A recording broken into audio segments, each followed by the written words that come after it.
Well, the outside world is kind of strange in what it cares about sometimes.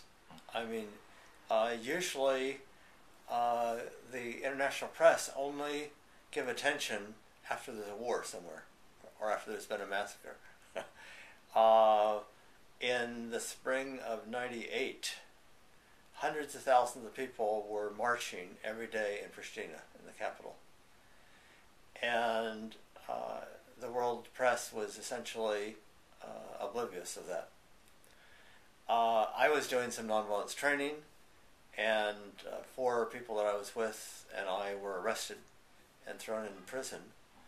And this hit the international headlines that five Americans who happened to be in Kosovo, I mean, was more press-worthy than 100,000 Albanians marching nonviolently with their baby strollers and old people with their canes. And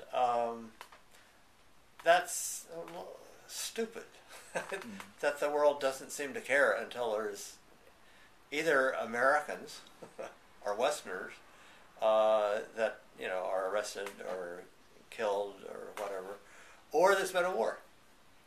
And so part of peace workers' work is to draw attention to and give support to nonviolent movements before they have to escalate into violence. And